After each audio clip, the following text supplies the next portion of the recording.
mi filmate não no.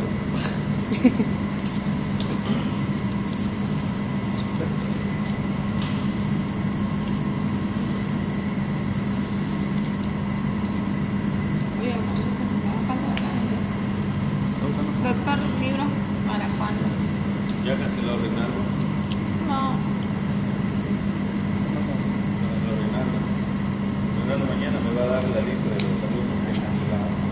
Ah, ¿y aquí? Había que pagar a alguien. Ese pedido. Porque un alumno ya me lo hicieron, pero mucho problema. Hago uno, me toca esperar de otro. Yo prefiero que me den toda la lista de las personas que ya tienen. Ah, ya.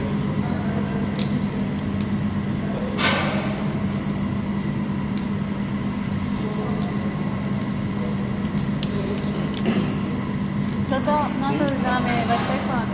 Para quando? No sé todavía, pero ojalá que sea uno de los primeros, ¿no? Pero Deveria estar para Todo dia 3 eu tenho que ir embora, doutor. ¿para qué fecha? Desde el 1 hasta el 17 de 17? 17 de diciembre. Não, não pode não. Minha passagem está para o dia 14. Hasta la primera. Me van a avisar las personas que van a viajar antes, por favor, para que yo en algún momento pueda ver o marcar una fecha cerca a esa fecha. Sim. Então, 14 que eu posso fazer dia 13, na sexta-feira. De diciembre. Dia 13 é o dia que eu pago. É? Ai, Eu lembro velho, se lá. não fosse tão caro, Diciembre que tener.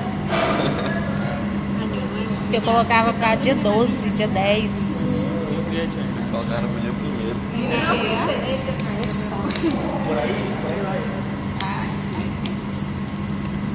¿Cómo es la? Parece como el cartílago. Dicen que es la neurona.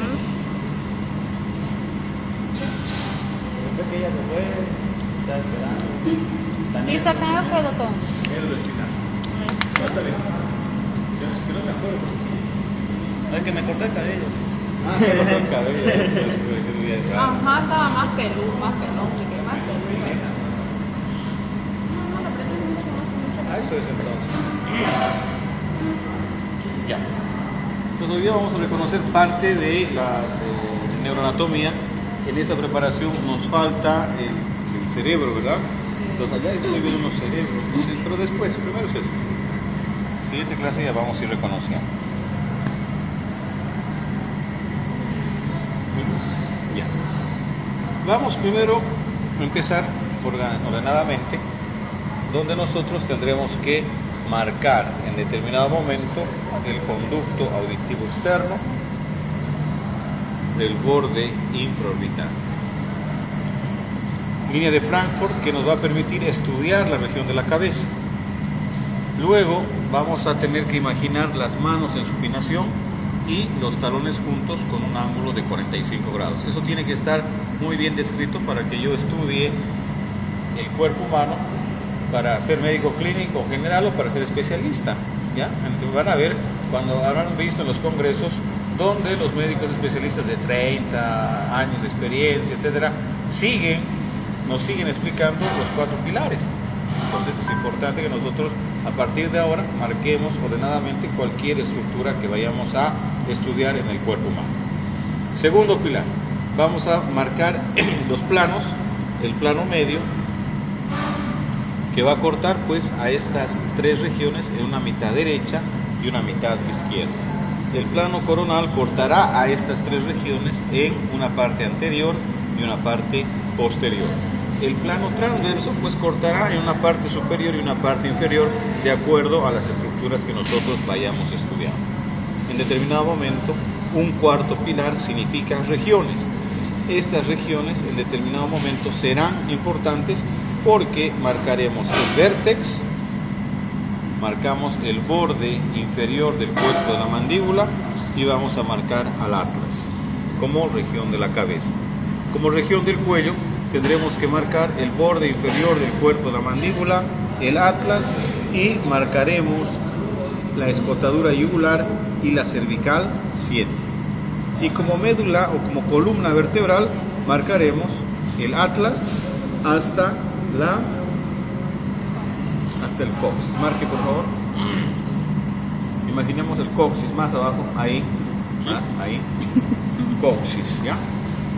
Muy bien. Ah, está bien, muy bonito. Está marcado ahí, coxis.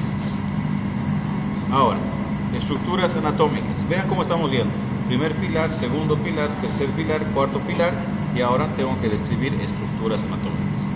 El sistema nervioso central estará formado por el encéfalo. Todo lo que vemos acá se llama encéfalo. ¿Hasta dónde?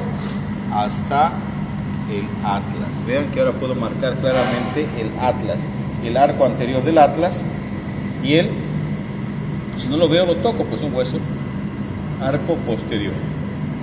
Hasta ese nivel será el límite del encéfalo, y a partir de acá yo hablo de médula espinal.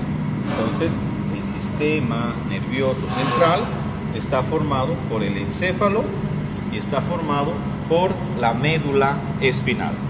Esta médula espinal que va desde el atlas hasta la lumbar 2, por favor, ¿ya? Entonces, en este caso, no lo modifique, por favor. Ahora ayúdeme a abrir esto, ábralo, más. Hasta encontrar una estructura acá arriba, ábralo, más. Ahí, más. Ahí. A ese nivel, sí, un cono, probablemente un cono medular, el cual llega a nivel de la lumbar 2. Entonces nosotros deberemos cuidar todo ese trayecto hasta la lumbar 2, ¿ya? El encéfalo significa que está formado por cerebro. Este es el cerebro. Vean una estructura donde vamos a ver circunvoluciones y vamos a ver cisuras, que es muy diferente a una fisura. ¿Cuál es la diferencia? La cisura será un surco no profundo y la fisura será un surco profundo. Entonces deberemos diferenciar dos estructuras importantes. Los dos son surcos, pero uno es más profundo que el otro. Vamos a encontrar también dentro del cerebro los lóbulos, un lóbulo frontal, un lóbulo parietal, un lóbulo occipital y un lóbulo temporal, que lo vamos a ver al otro lado. Eso lo vamos a ver en la siguiente clase cuando tengamos el cerebro completo. Este estudio que estamos haciendo ahora nos va a servir porque es parecido a un corte de tomografía computarizada o un estudio de resonancia magnética. En determinado momento, en lo que estamos viendo ahora, lo vamos a ver posteriormente en un paciente vivo, gracias a un estudio tomográfico, un corte sagital. En determinado momento, este cerebro, que lo estamos viendo acá, se va a continuar con el tallo encefálico. Y vamos a encontrar una estructura por detrás que se llama cerebelo. Y el cerebelo significa pequeño cerebro, un cerebro pequeñito. Donde veremos esta estructura que parece un árbol, y los antiguos anatomistas le han puesto el nombre de árbol de la vida. Por delante de este árbol de la vida vamos a encontrar el cuarto ventrículo. Los ventrículos no son nada más que espacios donde va a estar contenido el líquido cefalorraquídeo. Vamos a encontrar al cuarto ventrículo, encontraríamos al tercer ventrículo a ese nivel y a los ventrículos laterales, donde estoy marcando. Verán que tenemos en el sistema nervioso central, si hablamos del encéfalo, vamos a encontrar dos hemisferios cerebrales, el hemisferio cerebral derecho y el hemisferio cerebral izquierdo. Ambos hemisferios estarán unidos por el cuerpo calloso y por el fornix. Esta estructura que estoy marcando se llama fornix, que en determinado momento con el cuerpo calloso van a unir estos hemisferios. Entonces significa que ambos hemisferios van a trabajar juntos, si bien cada uno tiene una propia personalidad, lo diríamos así. Cada cerebro funciona independientemente. El cerebro derecho va a ser el cerebro, se podría decir, soñador, el cerebro que va a tener fe, y el izquierdo será el matemático, el que suma, etcétera, ¿no? Eso vamos a ir viendo en la clase teórica. En determinado momento, ambos cerebros van a trabajar juntos, porque se ha visto que en aquellos pacientes que tienen epilepsia, el tratamiento es quirúrgico. Entonces el neurocirujano ingresa a la cavidad craneal y va a cortar este cuerpo calloso. Entonces corta por la mitad al cerebro. Estos pacientes, claro, estos pacientes ya no tendrán la epilepsia y en todo caso formarán dos personalidades, ¿no? Entonces estos pacientes van a formar dos personalidades. Por eso decimos que en un determinado momento el hemisferio derecho y el hemisferio izquierdo tienen cada una su propia personalidad, ¿ya? Pero ambos trabajan juntos. En ese punto nosotros deberemos ir descubriendo paulatinamente que hay una corteza cerebral y hay una parte central. Entonces acá vamos a hablar de sustancia gris, que está formado por los cuerpos o somas neuronales, ya que las neuronas son las células que van a integrar todo este sistema nervioso central, y una sustancia blanca que está en la parte central. Lo contrario vamos a encontrar en la médula espinal. La sustancia gris, que va a tener una forma de H, va a estar en la parte central, y la sustancia blanca va a estar en la parte periférica. Entonces, ¿qué significa? Que los cuerpos neuronales van a estar en la parte central y los axones van a estar en la parte periférica. Y en el cerebro, los cuerpos van a estar en la corteza cerebral y los axones van a estar en la sustancia blanca. En determinado momento, nosotros vamos a encontrar circunvoluciones, vamos a encontrar cisuras y fisuras, y habíamos dicho la diferencia, una es más profunda que la otra. Vamos a encontrar a este cuerpo calloso que va a tener una rodilla del cuerpo calloso, va a tener un rostro del cuerpo calloso, tendrá el cuerpo y vamos a encontrar un rodete, ¿no? Vean que el rodete se va a continuar con el fornix, ¿ya?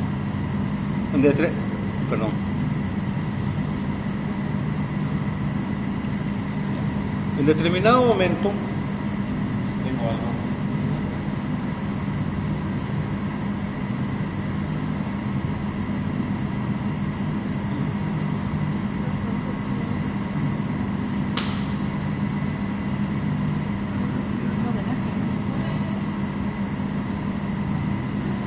Ya está.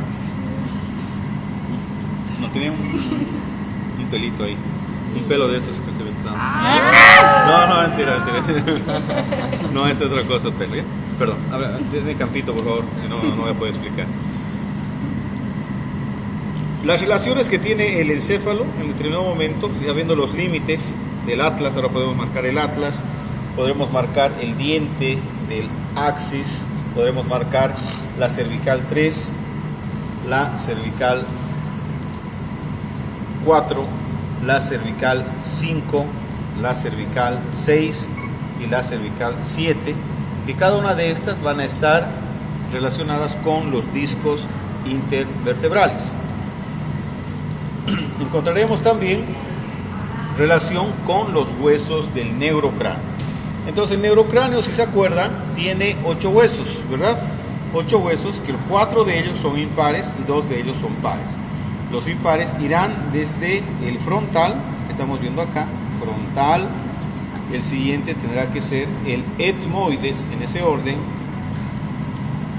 el esfenoides y el occipital. Debemos acostumbrarnos en esa dirección. Frontal, etmoides, esfenoides y occipital. Y los pares serán los parietales y serán los temporales.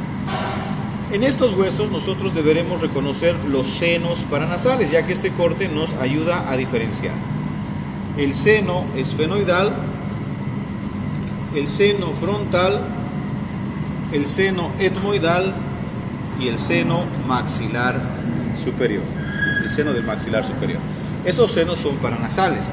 Cuando nosotros damos el diagnóstico de sinusitis, no significa que solamente haya inflamación en el seno frontal, sino que puede haber inflamación en el seno esfenoidal, en el seno etmoidal y en el seno maxilar. Entonces el frontal está en tercer grado. Primero vamos a tener inflamación en los senos maxilares, luego en el seno etmoidal y recién en el seno frontal. Imagínense, si nos duele el seno frontal es una complicación de la inflamación de los otros senos. Vamos a ver también a esta estructura, que que está muy interesante en esta pieza es la glándula hipófisis. Vean, una glándula hipófisis que en determinado momento está apoyada sobre la silla turca. La silla turca donde nosotros encontraremos la glándula hipófisis. Vean que en determinado momento este seno esfenoidal está ocupado por coágulos sanguíneos. ¿Eso qué significa? Que posiblemente este paciente ha sufrido un traumatismo cráneoencefálico tan severo que ha fracturado la base del cráneo. Un signo muy frecuente cuando nosotros veamos a pacientes que tengan el líquido blanco cristalino saliendo por el oído, nosotros ya podemos tener un diagnóstico reservado donde podremos ver fractura del esfenoides a ese nivel con contenido sanguíneo dentro del seno esfenoidal. Entonces, en ese caso, nosotros tendremos que sacar una placa radiológica lateral y nosotros veríamos el signo del menisco en el seno esfenoidal. Estos senos los vamos a ver de color negro en una placa radiológica porque van a estar llenos de aire. Aparte que los senos paranasales nos ayudan para la fonación. Entonces, gracias a estos senos yo puedo hablar, puedo hacer resonar mis cuerdas vocales para que ustedes puedan entender. Cuando estos senos están ocupados con moco, ¿no? Vamos en determinado momento, o pus, en determinado momento, los sonidos no se van a hacer tan notorios y se va a llamar afonía, ¿verdad? Van a ser afónicos los pacientes. Vamos a encontrar, de acuerdo a estas relaciones que estamos viendo ahora, al paladar duro, a un paladar blando, encontraremos, acá se puede ver claramente, al vómer. Ahí está el vómer. La lámina perpendicular del hueso etmoides, ahí lo podemos ver claramente.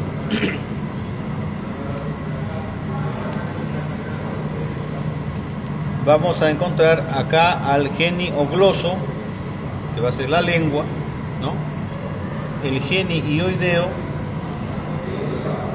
encontramos al músculo miloioideo y podremos encontrar al vientre anterior del músculo digástrico a ese nivel.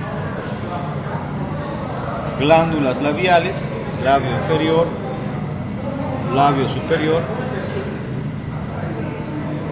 cartílago, tabique cartilaginoso. Vean que hay un tabique óseo, un tabique cartilaginoso, donde estaríamos viendo sus relaciones con el cuerpo esfenoidal.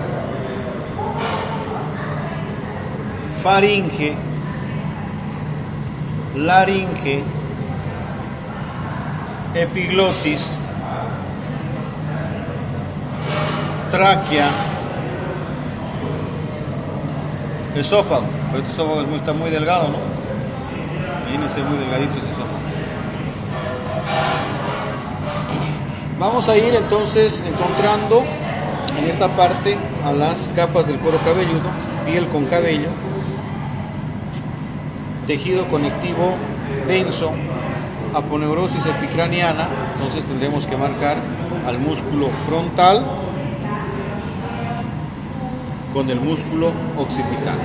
Por debajo al tejido conectivo laxo, al pericráneo. Luego inmediatamente encontramos al periósteo, a la tabla externa, ahí mismo, tabla interna, al espacio epidural, a la dura madre. Entonces marcamos la dura madre. Una de las prolongaciones de la dura madre es la hoz del cerebro y la tienda del cerebelo, que lo vamos a ver en la otra preparación. Encontramos por debajo al espacio subdural. Vamos a encontrar al aracnoides. Esta es la aracnoides. Esta capita que ven, esta que se acaba de romper, es la aracnoides. Y por debajo está el espacio subaracnoideo. Y más pegado a la corteza cerebral está la vía madre. ¿Ya? Entonces todo eso deberemos identificarlo. ¿Ya? En la médula espinal nosotros también deberemos reconocer esos espacios. Pero acá no hay cuero cabelludo. Si bien se está entrando esto, no es en este momento el cuero cabelludo. Vamos a encontrar al conducto vertebral, encontraremos al espacio epidural, a la dura madre, que viene siendo esta meninge, al espacio subdural, a la aracnoides, al espacio subaracnoideo y a la pía madre. Lo vamos a marcar como pía madre ese nivel. Los músculos que van a estar relacionados en la parte lateral serán el esplenio de la cabeza, lo vamos a marcar acá, esplenio de la cabeza, elevador de la escápula, escaleno posterior y el escaleno medio. Les digo esto porque los escalenos son muy importantes para encontrar el plexo braquial. Han debido repasar eso en primer semestre, donde los escalenos, el escaleno anterior y medio, van a ser guía para que encontremos el paquete vasculonervioso del miembro superior. Arteria axilar, la vena axilar y el plexo braquial. Entonces vamos a diferenciar esas estructuras. Ahora, el tallo encefálico va a estar formado por la protuberancia, el bulbo raquídeo y el mesencéfalo. Tenemos acá un punto que es la unión intertalámica. Habíamos descrito al cuerpo calloso y habíamos descrito al fornix. Entonces, vean cómo la dura madre va a envolver completamente a todo el encéfalo y hasta la médula espinal, hasta la sacra 2. En ese punto vemos la hoz del cerebro, la tienda del cerebelo. Vamos a diferenciar o vamos a reconocer el seno longitudinal superior. Seno hemos dicho que es una dilatación venosa. Seno transverso, y vamos a poder reconocer al seno petroso. Entonces, para la primera parte estamos reconociendo eso. Médula espinal. La médula espinal, entonces, es una estructura que comienza a nivel del atlas. Vean, he marcado el atlas con amarillo. A partir de ahí se llama médula espinal hasta la lumbar 2. Esta médula espinal, como podrán ver, tiene su posición anatómica. Este surco, el más visible, es el surco posterior. Entonces la posición anatómica de la médula espinal va a ser esta.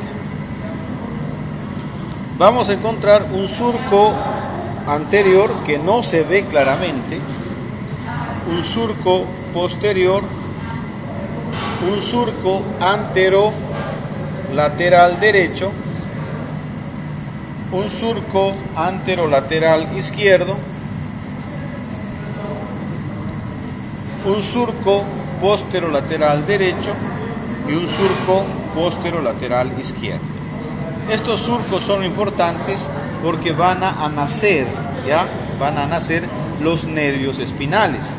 De estos dos surcos nacerán la raíz anterior, que es motora, y la raíz posterior, que es sensitiva, y se unirán y formarán estos nervios que están viendo acá, que han sido cortados para poder sacar la médula espinal. Entonces, estos nervios van a llevar la sensibilidad y el estímulo motor a los músculos. Lo que estoy reconociendo acá, esta parte se llama endostio de la dura madre, y esta parte de acá se llama dura madre propiamente dicha. Entonces acá estaríamos en el espacio subdural. Si marco, estaría marcando la aracnoides, y por debajo de la aracnoides encontraré al espacio subaracnoideo. Y finalmente vamos a marcar la pía madre. Vean que a medida que yo vaya, en este caso acá, jalando un poquito más, veremos este ligamento que está a este nivel, que se llama ligamento dentado. ¿Ya? Este ligamento dentado también cumple la función de fijar la médula espinal al medio, juntamente con el filum terminale, que es este ligamento que está en la punta de la médula espinal, y que en determinado momento estos dos van a fijar a la base del coxis la médula espinal. Esta nomás. Hay una, ahí, eso. Filum terminale se fija a la base del coxis. La del medio es la del medio. Segura. La que salga del cono medular. ¿Ya? Muy bien. Vamos a ver dos engrosamientos en la médula espinal. Uno a nivel cervical, que va a formar el plexo braquial, donde deberemos recordar tres nervios importantes: el nervio mediano, el nervio radial y el nervio cubital. A nivel del plexo sacro, en este ensanchamiento, deberemos recordar al nervio ciático, ¿no? El nervio ciático, que nosotros deberemos saber el trayecto para no lesionar en una aplicación intramuscular. Veremos que esta estructura que se va formando a este nivel parece una cola de caballo, o una cauda equina, o una cola de una persona que tiene cabello largo, ¿verdad? Entonces en esa época tal vez los caballos estaban de moda y han colocado cola de caballo. Entonces por eso se llama cauda equina. ¿Ya? Muy bien. Entonces vamos a diferenciar. Vean cómo la dura madre protege. Bueno, como algunas madres protegen a sus hijos, porque a algunas les gusta ir a las fiestas, ¿no ve? Entonces vamos a ver que esta madre va a proteger hasta la sacra 2. Doutor, isso aí fica solto. No, fijo. Esto fija al hueso, Esse. al conducto. Claro, ¿no? Esto sí está suelto, pero se va a ir a ingresar a toda la parte del sacro. Una pregunta, doctor. Usted dijo hace rato que la médula deja hasta la lumbar 2. Sí, la médula espinal hasta la lumbar 2 nada más. ¿Y la porción lumbar por qué se hace en la 3 y 4? Porque la 3 y 4 está más abajo. Entonces deberemos recordar que nosotros deberemos contar en este sentido. Lumbar 1, toma, así mejor. Torácica 12, lumbar 1, lumbar 2, lumbar 3, lumbar 4 y lumbar 5.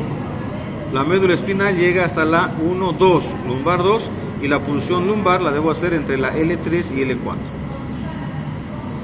Para no dañar Claro. la médula. Es grave error de los profesionales actualmente que cuentan de abajo hacia arriba. Están equivocados los fisioterapeutas. ¿Cuál hay algún problema si hacer una función más arriba? Si lesiona, esto por ejemplo, este cono medular está a nivel de L2, ¿no ve? Hemos dicho. L3 y L4 se aleja, está más caudal. Entonces nosotros vamos a hacer la punción a este nivel y nosotros no lesionamos la médula espinal. Ahora, si nosotros introducimos y lesionamos la médula espinal, vamos a dejar sin movimiento los miembros inferiores, si es a este nivel. Si la lesión es a nivel cervical, vamos a dejar sin movimiento al miembro superior y al miembro inferior. Pero si la médula es seccionada, como en este caso, cortada por completo, y es lo que pasa con los que practican, ¿cómo se llama? Lo que le pasó a Superman, al actor de Superman, que montaba caballo, ¿no? Hipismo, creo que se llama. Entonces, estos que van montando caballos y los hacen saltar, entonces en ese momento a veces se caen de cabeza y fracturan la vértebra cervical. En ese momento se secciona completamente y quedan cuadriplégicos, ¿ya? Y en determinado momento no pueden controlar ni la respiración. Entonces, si ese actor que ha sido, pues, ha sido Superman, ¿verdad? Pues tenía tantos millones de dólares que no ha podido solucionar este problema. Entonces no hay nada. El dinero no cura, ¿no? Ni modo. Entonces el hombre de hierro no pudo más resolver este problema, ¿no? Entonces vean qué importante es eso. Ni la plata puede resolver esto, ¿no? Otra pregunta, doctor. En la lumbar 3, 4, ¿cuál es el líquido que se saca? El líquido cefalorraquídeo. Entonces vamos a estar a este nivel. En la feria una chica me preguntó para qué se sacaba este líquido de las costas. El líquido cefalorraquídeo se va a sacar para saber qué bacteria, porque no se olviden que el líquido cefalorraquídeo baña todo el encéfalo y baña toda la médula espinal. Entonces es lo mismo como saquemos sangre. La sangre es una muestra de todo el cuerpo. En este caso, el líquido cefalorraquídeo es la muestra de todo el sistema nervioso central. Pero deberemos tener cuidado, porque si nosotros sacamos gran cantidad de líquido cefalorraquídeo, podemos enclavar las amígdalas en esta parte. A este nivel vamos a tener unas estructuras que se llaman amígdalas, no las amígdalas palatinas, son otras. Estas amígdalas que van a ser el centro de la respiración. Entonces se colapsan y en ese momento mi sistema nervioso central no puede controlar la respiración y mi paciente muere por no respirar. Lo mismo pasa cuando rompes el cuello de una persona. En este caso se rompe el diente del axis y va a enclavarse a las amígdalas. paciente se va a morir asfixiado. Doutor, quando a pessoa está com hérnia de disco, é de qual parte? Lugar? Depende, todas las vértebras van a estar intercaladas con discos intervertebrales. Normalmente es a nivel lumbar. A nivel lumbar, donde pues el daño estará a este nivel. Y lo que duele es esto, la raíz sensitiva. Doutor, é usado para fazer exame para descobrir se está com meningite? Claro, ese examen es para valorar meningitis, cáncer de glándula hipófisis, para detectar cuál, el líquido, por ejemplo, sacas apenas y tiene que ser blanco o cristalino. Si sale negro o verde, ya es una patología. A ver. ¿Cuántos ml realmente se saca? Mínimo, tiene que ser lo mínimo. Puedes dejar un ml por lo menos, o una cantidad mínima. Como les digo, si sacas mucho, va a colapsar todo el sistema. Hay una presión dentro de esto, ¿no? Y veremos que en determinado momento todas las capas que estamos repasando nos van a servir para, acá podemos sentir lo que siente el anestesiólogo cuando ingresa a la dura madre, ¿ya? Se pueden practicar, es lo que siente él, O sea que tiene que sentir ese rompimiento para saber que ya está que ya dentro. está en el espacio subdural. Ingresa un poquito más, ingresa a la dura madre y la presión es negativa. Ingresa un poco más y ya sale el líquido cefalorraquídeo. Nos vamos a tener en cuenta, ¿ya?